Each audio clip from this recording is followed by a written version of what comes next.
Welcome to Kingdom Connection with Pastor Jentezen Franklin. Temptation. It's a powerful thing that's often hard to understand. You don't see it coming. You're just going through your day, doing your thing, and boom, you see something. You hear something.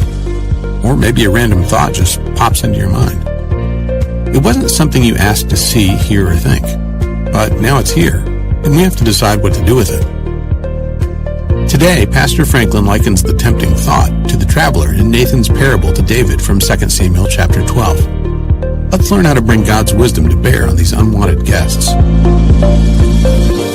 2 Samuel chapter 12. And I'm going to begin reading with verse 1. Then the Lord sent Nathan to David, and he came to him and said to him, there were two men in one city, one rich and one poor. The rich man had exceeding many flocks and herds, but the poor man had nothing except one little ewe lamb, which he had bought and nourished. It grew up together with him and his children. It ate of his food and drank from his own cup and lay in his bosom as if it was like a daughter to him. And behold, a traveler came to the rich man, who refused to take from his own flock and from his own herd to prepare one of a meal for the wayfaring man. He took the poor man's lamb and prepared it for the man who had come to him. So David's anger was greatly aroused against the man. He said to Nathan, as the Lord lives, this man who has done this will surely die. And he said, restore fourfold the lamb, because he did this thing, because he had no pity. Then Nathan said to David, you are the man. You are the man. And I want to talk to you for just a few moments about this particularly verse 4. And there came a traveler, and a traveler came to the rich man. Everything in the story pivots and changes when a traveler shows up. I want to talk to you about what that traveler represents in our life. The traveler took something from the poor man that was precious. And he'll take something from you if you allow him in and you feed him. He said, beware of the traveler. The traveler is coming through. There's a traveler that's coming through. And you can't help it if the traveler comes through. But you don't have to let him in, and you don't have to feed him. And the traveler represents our thought life. You see, there are thoughts that are coming at us all the time. Thoughts that could cause us to make decisions that could really wreck our lives. And you can't help it if the thought comes at you, because we live in a world it's just a climate that thoughts are constantly trying to come at us. But the mistake that this man made was when he opened the door and he let the traveler in and he started feeding him. And this is what I'm preaching on today. Beware of the traveler. This whole story changes when the traveler gets in and the man begins to feed the traveler. What caused David to go from being a warrior to a weakling? What caused the saint to become a sinner? What caused this man who was so powerful and so anointed to somehow become a weakling? It didn't happen overnight. It didn't happen in a week's time. He was 50 years of age, 30 when he first became king of Israel, and he reigned for 20 years. And for 20 years, Satan watched him. Our enemy watches what we smile at. Our enemy watches what we react to. I marvel at the patience of hell. Hell is very patient. It doesn't take you down quick. It just watches you and probes and watches. And the enemy watched this man named David. You see, David never considered how far one thought could take him. One evil thought transpired into a look, and the look led to lust, and the lust led to lost, and eventually it all started with an evil mind.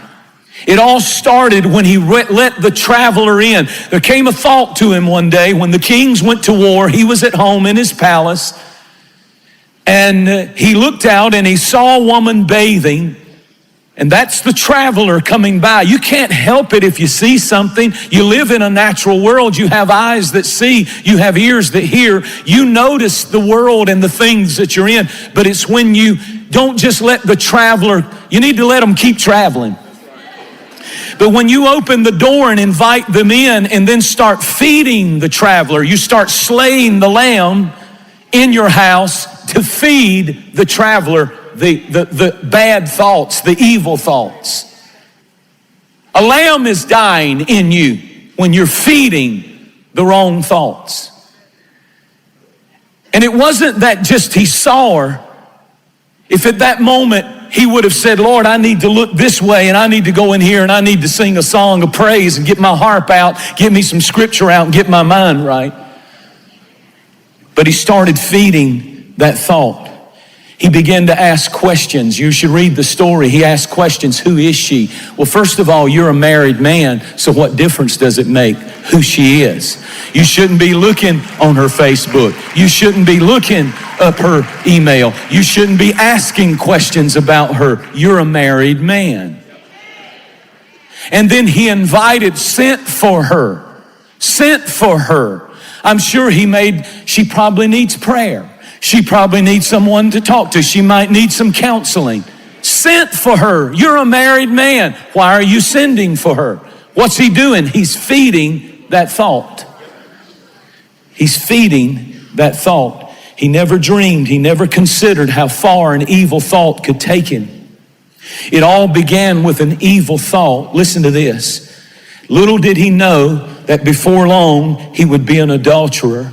He would be a murderer. He would be a liar. He would bear false witness. He would dishonor his parents. He would steal. He would kill. He would covet. He broke all 10 commandments with his sin. And do you know how he did it? It all started with a simple thought. As he saw it, he should have turned away. You can't help it if a bird flies over your head, but you don't need to let him build a nest and hatch eggs in your hair. There's a difference. And it's not wrong to be tempted. Even Jesus was tempted, but it's when you open the door and you start feeding the lust of the flesh, the lust of the eyes, the pride of life, feeding depression, feeding hopelessness, feeding negativism. When you start feeding that thing, it starts killing the lamb. The Bible said that David took for himself in 2 Samuel 5 and verse 13 more concubines and more wives. See, kings were forbid to have too much of three things. God said, if you're a king, in Deuteronomy, I think it's the 17th chapter, he said, you're not to have many horses. I don't know why. You're not to have much gold. I don't know why. And then he said, you're not to have many wives. Well, David, after a great battle, slew his war horses as a sacrifice to God. He didn't have a problem with the horses. David, after he made millions and billions of dollars, took all of that money and gave it to Solomon so he could build the temple. So he didn't have a problem with the gold. But he had a problem with the girls. And listen, folks, you can't live wrong and die right. Temptation is the devil looking through the keyhole. Yielding is when you open up the door and let him in. There are restless spirits that are gripping men and women in their homes and in their families and young people. And when that restless spirit comes on you, the enemy will send the traveler. And if you start feeding the wrong thoughts, the evil thoughts, the wicked thoughts, what are you thinking on? The Bible said, when lust has conceived, it bringeth forth sin. And when sin is finished, it brings forth death. Notice the threefold step to destruction. When lust has conceived, where's it conceived? In the mind. It brings forth sin, how? Through the deeds of the body. What you think in your mind, you'll do in time. And then it bringeth forth death. That's spiritual death. But it all starts in the mind. It all starts with your thinking. What do you think about in private? What are you thinking about? What are you toying with? Many people aren't doing it, but they're toying with temptation. Thinking about it. Constantly thinking about it. Listen to this. Private thoughts lead to public actions.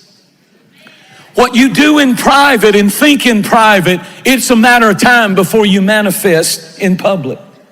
Isaiah 55:7 said, let the wicked man forsake his wickedness, listen to this, and the unrighteous man his thoughts. I think it's so significant that God says, if you want to follow me, you're going to have to not just stop doing the wicked stuff, but let the unrighteous man forsake his thoughts. One of the signs of an unrighteous person is what kind of thoughts they think on constantly. What are you feeding? Are you feeding the lust of the flesh? What kind of music are you listening to? What kind of stuff are you looking at? What kind of things are out of control in your life and you're feeding the traveler? You're not sending him on down the road. It's not wrong to be tempted, but it's wrong when you open the door and start feeding that thought. You got to get a grip on it. The Bible said you take your thoughts captive. You take captive the thoughts of the enemy and the vain imagination. You don't sit around and let the enemy just fill your mind with filth and trash. You take authority over that. You take authority over that. He wants to charge into us with evil thoughts. Jesus said, the prince of this world comes and finds nothing in me. If the enemy can't get nothing in you, he can't get you to do things that you don't want to do. He has to first get it in you before he get you to do it. And if you're taking in and feeding ungodly thoughts in your life, feeding on things that you know are not right, then the enemy is getting in you, and before he can take you out, he has to get in you. The prince of this world comes and he finds nothing in me, Jesus said. Some of you have your mind more on things than you do Jesus. The kingdom of thingdom. Prisoners of plenty. But the challenge in the age in which we're living is to love the Lord our God, the Bible said, with all of your mind, soul, and strength. Isn't that an interesting verse there? Love the Lord your God with all of your heart, soul, and with your mind. Do you love God? I know you love him with your heart. I know you wouldn't be here this morning if you didn't love the Lord, but are you loving him with your mind? Are you loving him with the 6 inches from this ear to this ear? The biggest battle that you'll ever face is not out there, it's from one ear to the other. This area.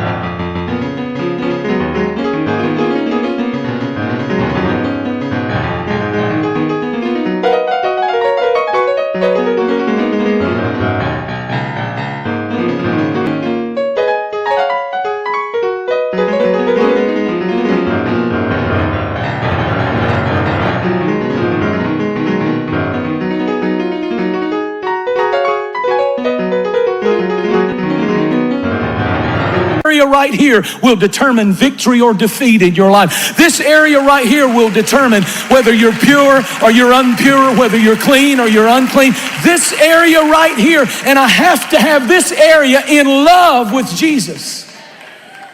I can't have a carnal mind. To be carnally minded, Paul said, is death. It's death to your dreams. It's death to your business. It's death to your integrity. It's death to your character. To be carnally minded. Are you a carnal-minded person?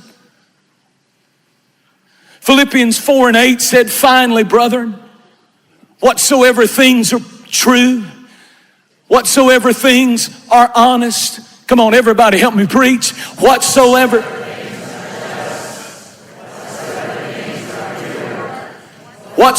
things are lovely, whatsoever things are of a good report, if there be any virtue, if there be any praise, come on, think on these things.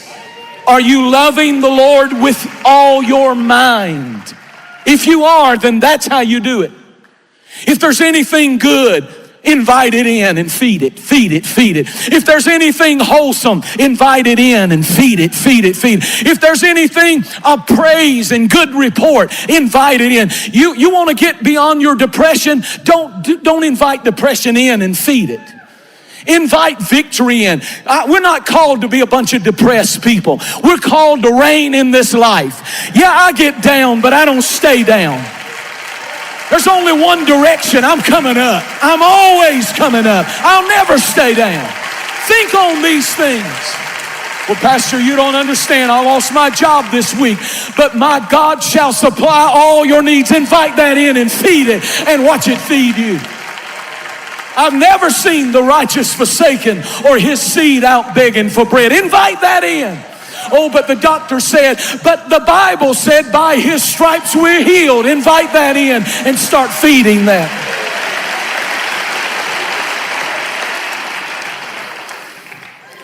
I wrote this many, many years ago. I'm going to reuse it right now. They teach that we came from little muddy drops of water called protoplasm that became a tad.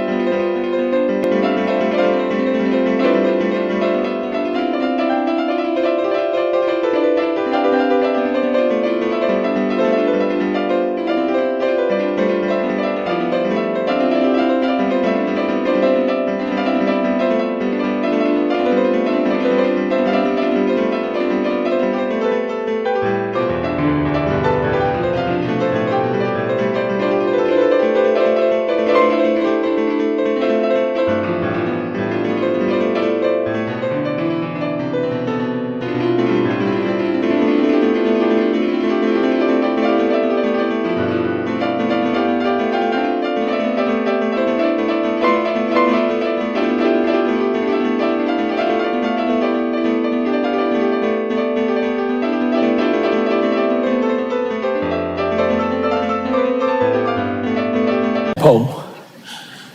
And the tadpole got to wiggling its tail. He kept wiggling until he became a fish with fins. Maybe that's true. Maybe that's how they evolved. I don't know. That's how they might have come out. Then the storm came and blew him out of the water, and he started flipping around in the sand until he knocked his scales off. And when his scales fell off, he grew 4 legs. Started going around eating. And there's more fruit up in the trees than down there, so he stood up on his hind legs more, and so therefore he stands erect now. And then he started nibbling on the grass, and can you believe it? A cold spell came and froze the world, and he grew some hair. And he noticed there was more fruit up in the tree than on the ground, so he moved up into the tree and grew a tail and hooked his tail around branches, became a monkey. Then from the monkey, eventually through climation and evolution, some of the hair fell off. He lost the tail pretty much, and now from goo to you by way of the zoo. That's how you got here. My Bible said the fear of the Lord is the beginning of wisdom. It takes more faith to believe that junk than it does to believe that God created man and God made him a living being.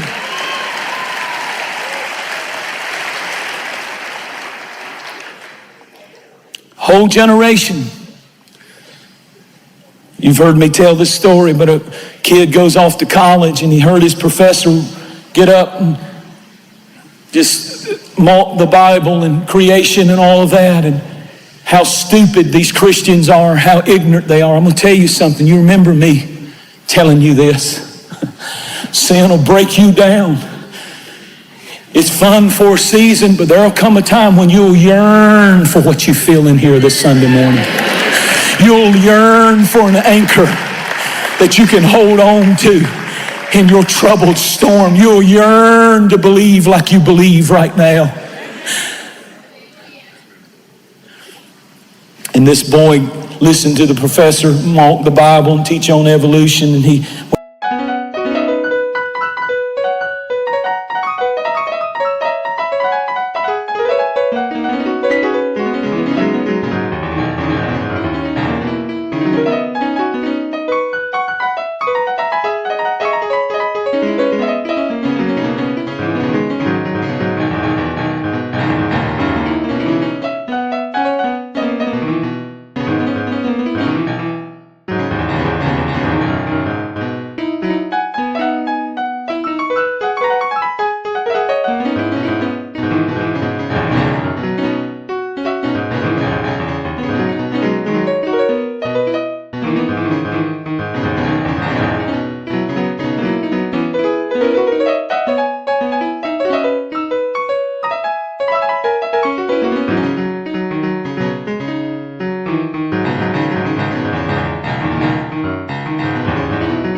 finished, he said, "Sir, could I give a comment?" And he said, "Sure." He said, "I wrote a poem. Would you like to hear it?" He said, "Yes." He said, "In the beginning, it was a microbe beginning to begin. And then it was a tadpole with its tail tucked in. And then it was a monkey climbing in a tree. But now it's a professor with a PhD."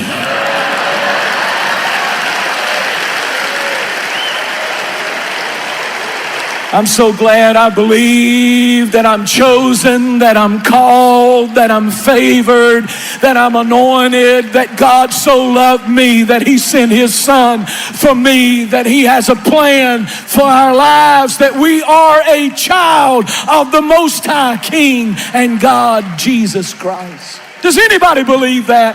Clap your hands and shout about it just a minute. I know the truth.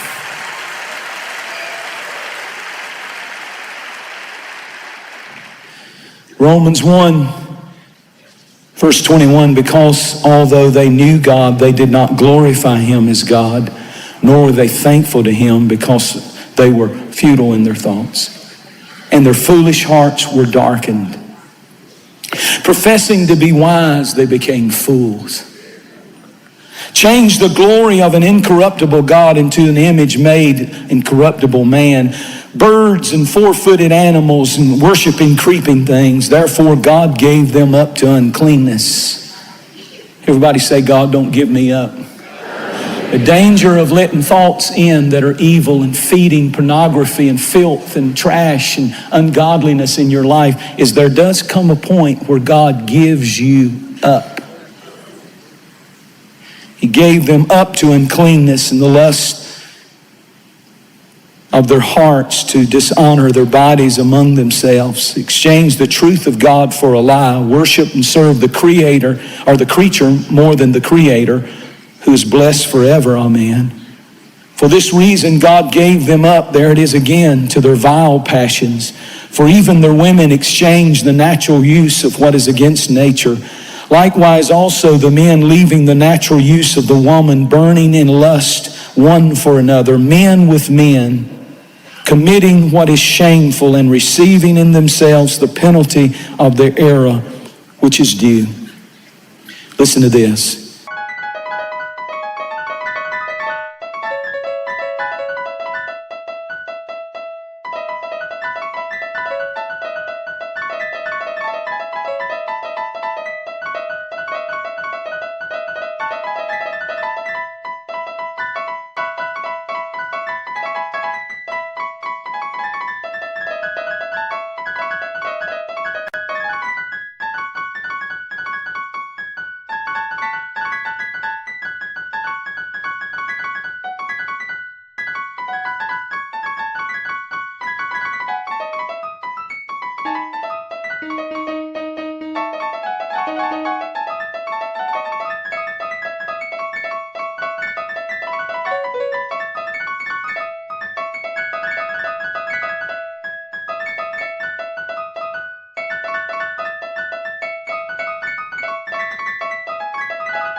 And even as they did not like to retain God in their minds or knowledge, God gave them over to reprobate minds.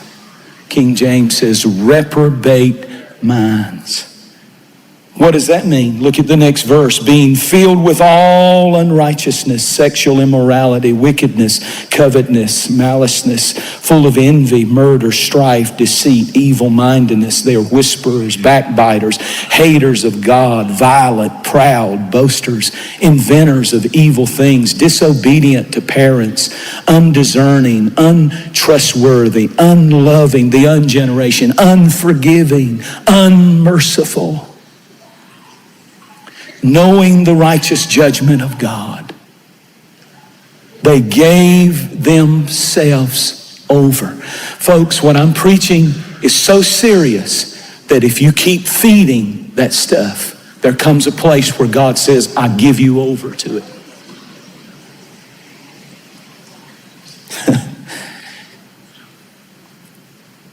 The Bible said of Lot that he was vexed in his spirit by what he heard and what he saw. Are you vexed anymore? Do you get disturbed at anything you see or anything you hear? Or are you just like the world? Can you hear anything and it not bother you? Can you see anything and it not convict you? It all begins with a thought. Esau, the Bible said, was a profane man. The word profane means thoroughfare. His mind was open to anything. Is your mind open to anything? Do you have anything that says I need to turn it or turn it off, or I need to walk out of this, or I need to get out? I don't want to hear that. That's wrong. Because what you're feeding the traveler, and he's going to take a lamb. It's going to cost you something. I'm almost done. Please understand me. You better watch your thought life. Input determines output.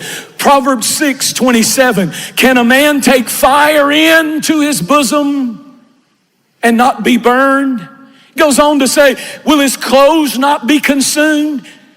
Before the devil can get you in the bed with somebody, he has to get in your head. He's going to get in your head. He'll come through your ears, through your eyes, through what you set your heart on. But we're living in an hour when we must have the mind of Christ, where we must have what the Bible calls in Romans 8, the renewing of the mind. We must have the whole armor of God, including the helmet of salvation that protects our minds. The upper room was where the Holy Spirit fell. And my mind is my upper room of the temple of God, which is my body. Wouldn't it be something if the Holy Spirit would fall and the fire and the wind would come and blow out all of the filth and bring the fire of purity and sanctify our minds to have the mind of Christ again, to love God with all of our mind. God is calling Kingdom Connection to expand our reach, and we are ready to answer that call. Together, we can take Kingdom Connection to major metropolitan communities across the United States on networks such as ABC, NBC, CBS, and Fox. We already reach around the world through Christian television networks, but we are ready to take the hope and message of Jesus to the lost and hurting people in the cities where they live. With your gift this month, you will join Kingdom Connection in sharing the gospel with an even greater reach. When you give a gift of $40 or more, you can request Jentezen Franklin's new 3-CD series, The Exchange 2.0. This teaching series will encourage you to release what's in your hand to experience the blessings of the exchange. To learn more, call us or visit jentezenfranklin.tv. You can also follow Pastor Franklin on Insta or Twitter @Jentezen or on Facebook at /Jentezen Franklin. Hope starts with you. Together, we can do something incredible for the kingdom of God.